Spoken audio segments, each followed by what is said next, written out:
Dear brothers and sisters, the entire khutbah that I want to give today is actually based upon a dua. And it's a dua that in some manifestation gets attributed to the Messenger sallallahu alaihi wasallam, but there is no authentic chain directly to him alaihi salatu wasallam.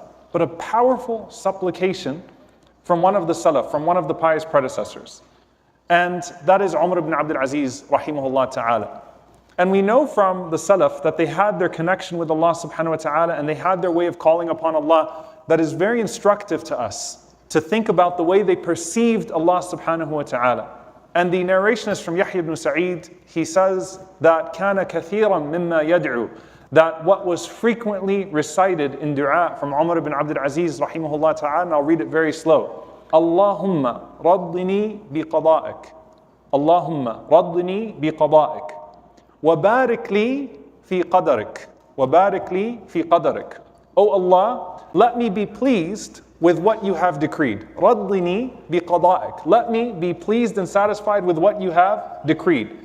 وَبَارِكْ لِي فِي قَدَرِكَ. And bless me in the decree that is to come. Qada is what comes after qadar. Qada is something, the divine decree, which has already manifested itself. Qadar is what is still in the works. In this context here. Allahumma raddini bi qada'ik. Oh Allah, let me be pleased with what has been decreed for me.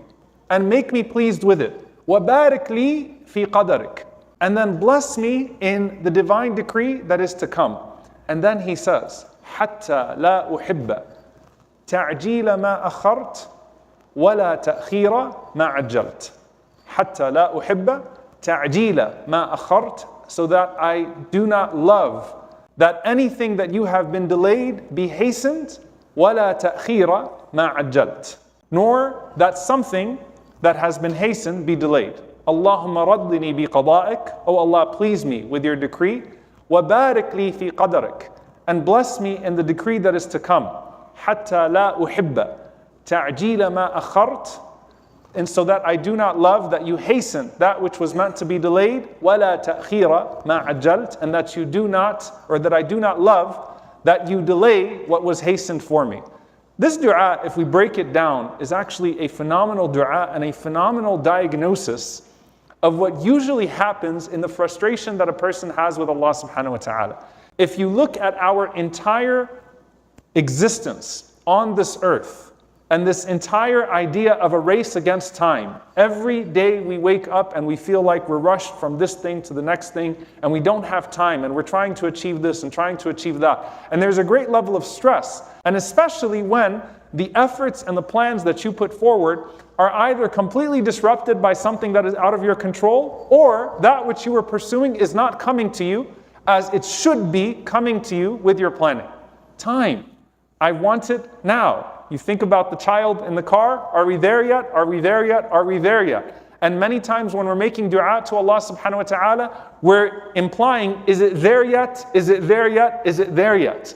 And that's when the Prophet sallallahu alaihi wasallam said, most people will give up on their dua. Why? Because they've made that same dua over and over again, and it hasn't happened yet. And at that very moment, when it's about to come to you, the person says, دعوت فدعوت فلم يستجب لي. I made this dua, and it didn't happen for me.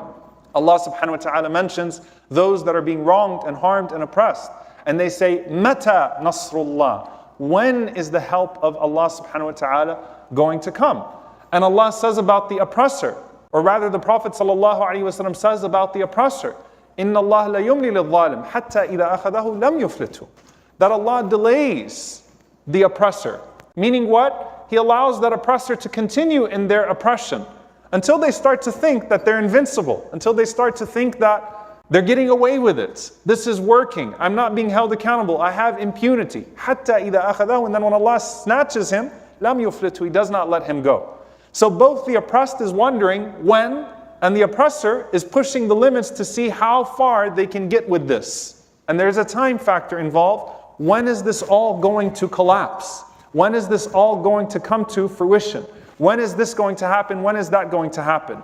A person is pursuing marriage. When am I going to get married? A person is pursuing a career. When am I going to get that job? When am I going to get that opportunity?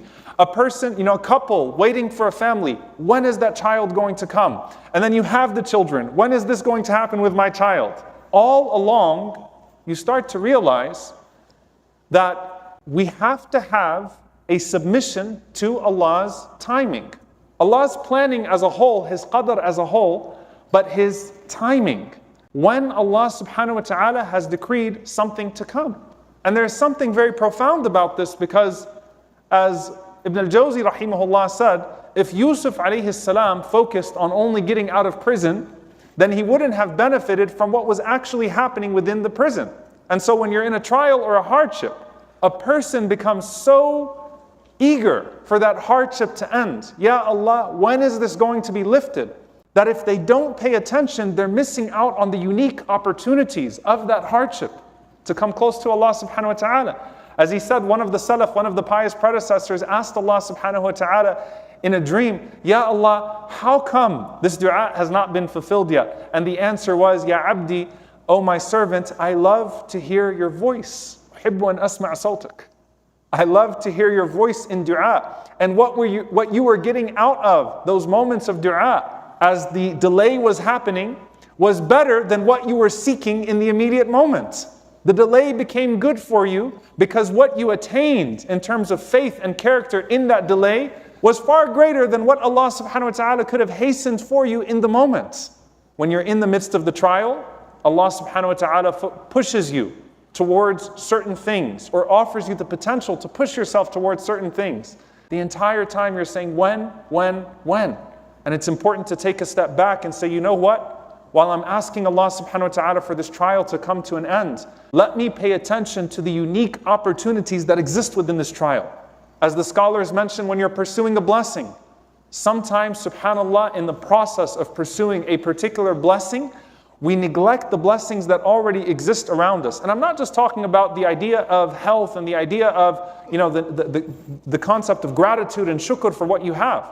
But while you're in the pursuit of this particular thing, if you develop tunnel vision, when is this going to happen? When am I going to get this? When am I going to get that? The other ni'am in your life all have a timeline. The other blessings all have a timeline. And they're moving towards a sense of expiration. So your parents are getting older while you're pursuing this. Your kids are getting older while you're pursuing this with your career. This is happening while this is happening. And if I'm so focused on this blessing that I'm in pursuit of, then those blessings are also moving on a timeline. And I'm missing out on something here. And to take a step back and say, instead of when, wait a minute, what's all this that's already around me? And how do I have a refreshed lens on a daily basis for those things? And that's one of the blessings of shukr. Shukr refreshes the lens every day on the ni'am that you have in your life, on the blessings that you have on your life, to make you say alhamdulillah all over again. Alhamdulillah, alhamdulillah, alhamdulillah. You don't just say alhamdulillah you have a salary, you say alhamdulillah every time you have food on the table.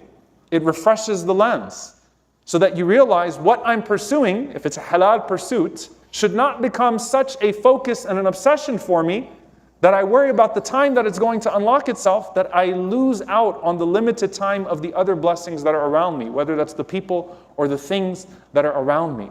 So to move on from when, and to recognize, subhanAllah, that the delay that Allah subhanahu wa ta'ala gives to us at times is the greatest design for our lives. Of course, Allah Azza wa Jalla says, وَخُلِقَ الْإِنسَانِ, human beings have been created as what? عَجُولًا, hasty, hasty, hasty. We always want things now. It's not just our children that are always pushing and saying, when is it, are we there yet? Is it over yet? Am I going to get this yet? When? It's us as well. In our own ways with Allah subhanahu wa ta'ala, Ya Allah, when is this going to happen? When is that going to happen? And that doesn't mean that you don't become an ambitious person. That doesn't mean that you don't continue to pursue what Allah subhanahu wa ta'ala has made halal. But that means that you submit yourself to the timing that Allah subhanahu wa ta'ala has put you on. Submit yourself to His schedule. And stop seeing the delay as deprivation. It's not deprivation. Stop seeing the delay as denial. It's not Allah subhanahu wa ta'ala telling you no.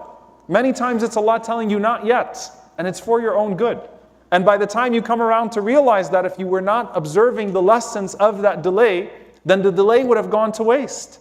I'm sure Zakaria alayhi salam at some point asked, well, when? Right? But no, there was a submission.